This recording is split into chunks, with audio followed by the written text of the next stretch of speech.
It was a stormy night. The rain tapped against the windows of an old mansion on the edge of town. Inside, a small group of strangers had gathered, each invited by a mysterious host they had never met. The candles flickered, casting long shadows across the grand dining hall. No one knew why they were there, but all of them had received the same message: come to the mansion at midnight. The truth will be revealed. The host, a tall man dressed in black, finally appeared at the head of the table. His face was partially hidden in shadow. His voice was calm but chilling. "Ladies and gentlemen," he said, "you have all been brought here tonight for a reason. One of you is not who they claim to be." Dinner was served, but few touched their plates. The tension in the room was thick. Suddenly, the lights flickered and went out. In the darkness, a scream pierced the silence. When the lights returned, one of the guests was lying on the floor dead. The mansion doors were locked. Nobody could leave. One by one, the guests were questioned. The first was a nervous-looking writer who admitted he had once visited the mansion years ago. The second was a wealthy businessman, sweating under the dim light. The third, a young woman in a red dress, seemed too calm. As the night dragged on, the storm outside grew worse. Thunder shook the windows. Shadows danced along the walls. Footsteps echoed in the empty hallways, even when nobody was there. A hidden passage was discovered behind a bookshelf, leading to a room filled with old photographs. The photographs revealed that all of the guests had crossed paths before, though none of them wanted to admit it. Another scream rang out. This time, the businessman was gone.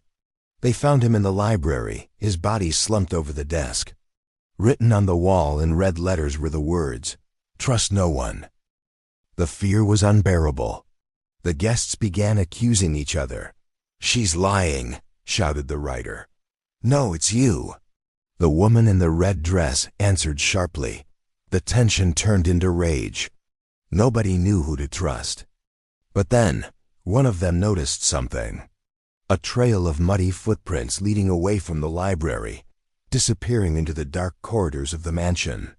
The host followed the footprints, with the remaining guests close behind. They led to the basement.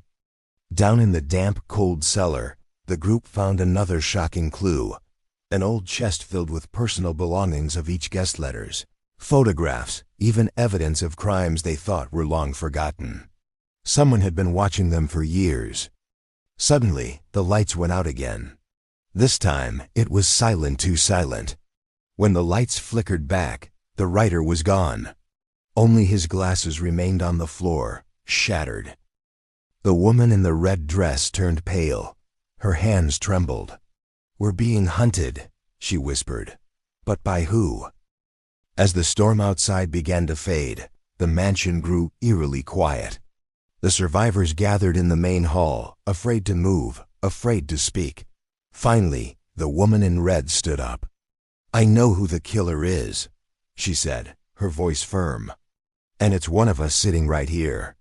Her words sent a chill through the room. All eyes darted around the table. The silence was unbearable. Who could it be? Before anyone could answer, the screen goes black. The sound of a door slowly creaking open echoes through the darkness. And then, a final whisper. The question remains, who is the killer? Thank you for watching. Don't forget to subscribe. And remember, trust no one.